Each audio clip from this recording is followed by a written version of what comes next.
श्री स्वामी समर्थ, जय जय स्वामी समर्थ। स्वामींचं नाव घेऊन आजच्या ह्या नवीन व्हिडिओला सुरुवात करते।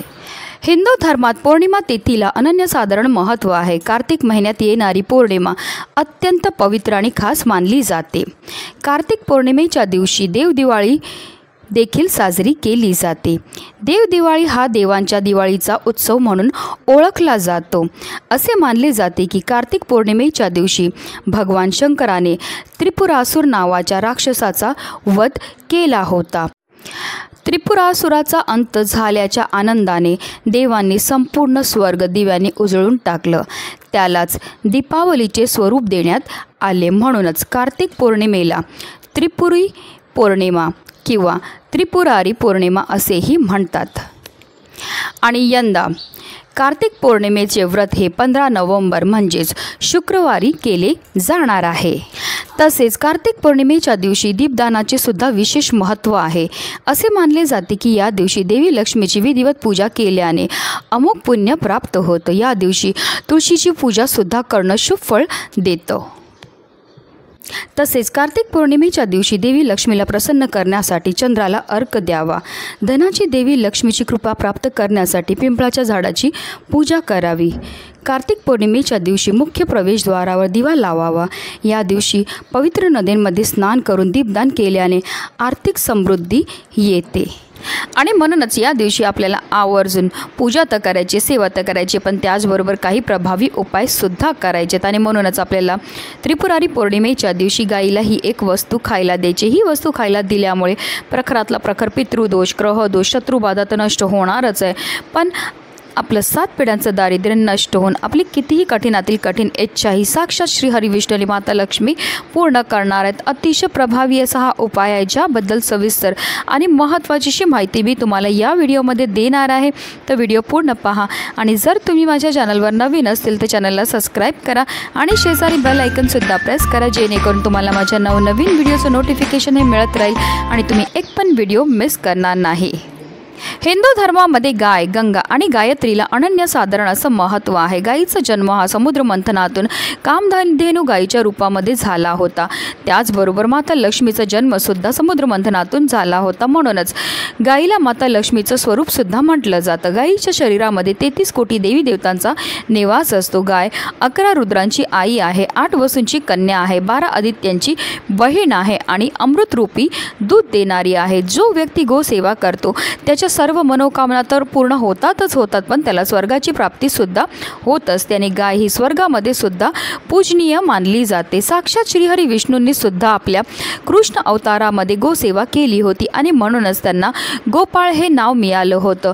आणि म्हणूनच आपल्याला सुद्धा आवर्जून त्रिपुरारी पौर्णिमेच्या दिवशी गोमातेची सेवाही करायची। तर आपल्याला त्रिपुरारी पौर्णिमेच्या दिवशी सकाळी ब्रह्ममुहूर्तावर उठून स्नान करायचे। स्नान केल्यानंतर आपल्याला स्वच्छ वस्त्र हे परिधान करायचे आहेत। त्यानंतर आपल्याला सर्वप्रथम देवघरामध्ये दिवा हा प्रज्वलित करून घ्यायचा आहे, कारण कोणतीही सेवा किंवा कोणताही उपाय जो आहे तो आपल्याला अग्नीच्या साक्षीने करायचा आहे। त्यानंतर आपल्याला सूर्यदेवांना जल हे अर्पण करायचं आहे। जल अर्पण करताना ओम सूर्यदेवाय नमः, ओम आदित्याय नमः या मंत्राचा आपल्याला जप हा करायचा आहे। त्यानंतर आपल्याला विधिवत देवपूजा ही करून घ्यायची। तसेच या दिवशी तुळशीच्या पूजनाला सुद्धा विशेष महत्त्व हे दिलं जातं। सर्व देवपूजा करून झाल्यानंतर आपण दिवसभरामध्ये कधीही गोसेवा जी आहे ती करू शकतात। ह्याकरता आपल्याला काय करायचं, एक ताजी पोळी गाईकरता तयार करायची। कणिक मळताना त्यामध्ये आपल्याला चिमूटभर हळद टाकायची। हळद टाकल्यामुळे आपल्या कुंडलीमध्ये असणारा गुरुग्रह हा बलवान होतो आणि जर आपल्या कुंडलीतला गुरुग्रह बलवान झाला तर आपल्याला आर्थिक समस्यांपासून मुक्तताही मिळत असते।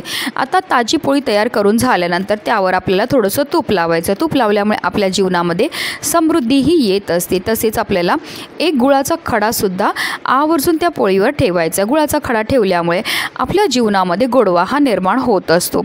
किंवा तुम्ही हरभऱ्याची जी डाळ असते ती भिजवून सुद्धा त्या पोळीवर ठेवू शकतात, किंवा तुम्ही गाईला हिरवा चारासुद्धा खायला देऊ शकतात। गाईला हिरवा चारा खायला दिल्यामुळे आपल्या कुंडलीमध्ये असणारा बुधग्रह हा बलवान होतो आणि जर कुंडलीतला बुधग्रह सुदृढ बलवान झाला तर आपली निर्णय घेण्याची क्षमता वाढते, ज्यामुळे आपल्याला प्रत्येक क्षेत्रामध्ये भरभरून यश प्राप्त होत असतं। तर तुम्ही ह्या वस्तूंपैकी कोणतीही एक वस्तू खायला देऊ शकतात किंवा या सर्व वस्तू जरी तुम्ही गाईला खायला दिल्या तरीही चालणार आहे। आता जर गाय तुमच्या घरी असेल तर ही गोसेवा तुम्ही घरच्या घरी करू शकतात किंवा तुम्ही एखाद्या गोठ्यात जाऊ शकतात, गोशालेमध्ये जाऊ शकतात किंवा वाटेत कुठेही तुम्हाला गाय ही भेटणार आहे। गायीजवळ गेल्यावर सर्वप्रथम आपल्याला तिच्या दोन्ही पायावर पाणी हे अर्पण करून घ्यायचं, तिची आरती करून घ्यायची, तिला हळद कुंकू अक्षदा अर्पण करून घ्यायचेत आणि त्यानंतर ही पोळी आपल्या हातातनं आपल्याला गाईला खायला द्यायची आहे। असं म्हटलं जातं गाय जेव्हा आपल्या हातातनं पोळी खाते आणि तिची जीभ आपल्या हाताला लागते, त्यामुळे आपल्या जीवनामध्ये असणारं जे दारिद्र्य ते दूर होण्यामध्ये मदतही मिळत असते। गाईला पोळी खायला दिल्यानंतर तिला आवर्जून आपल्याला थोडंसं पाणीसुद्धा प्यायला द्यायचं आहे। त्यानंतर आपल्याला गायीभोवती 11 प्रदक्षिणा ह्या मारायच्या। प्रदक्षिणा मारताना आपल्याला निरंतर ओम नमो भगवते वासुदेवाय या प्रभावी मंत्राचा जप हा करायचा आहे। प्रदक्षिणा मारून झाल्यानंतर आवर्जून आपल्याला गाईच्या पायाखालची थोडीशी माती उचलायची आहे आणि तिने आपल्या कपाळावर टिळा हा लावायचा आहे, कारण जो मनुष्य गाईला हाताचा स्पर्श करून प्रदक्षिणा करतो तसेच तिच्या चरणाखालील धूळमस्तकी लावतो त्याला पृथ्वी प्रदक्षिणेचे व सर्व तीर्थांमध्ये स्नान केल्याचे पुण्य हे प्राप्त होत असतं। ही सर्व गोसेवा करून झाल्यानंतर जर गाय हात लावून देत असेल तर तिच्या पाठीवर आपल्याला हात फिरवायचा आणि आपल्या मनातली इच्छा ही बोलायची आहे। अतिशय उच्च कोटीची ही गोसेवा केल्यामुळे आपल्या जीवनामध्ये असणारा प्रखरातला प्रखर पितृदोष, ग्रहदोष, शत्रुबाधा, नकारात्मकता तर नष्ट होतेच होते, पण आपलं 7 पिढ्यांचं दारिद्र्य नष्ट होऊन आपली कितीही कठीणातील कठीण इच्छा ही साक्षात श्री हरी विष्णू आणि माता लक्ष्मी पूर्ण करतात। म्हणूनच व्हिडिओ जास्तीत जास्त लोकांपर्यंत शेअर करा, जेणेकरून प्रत्येकाकडनं ही गोसेवा झाली पाहिजे हीच मनामध्ये इच्छा। श्री स्वामी समर्थ, जय जय स्वामी समर्थ।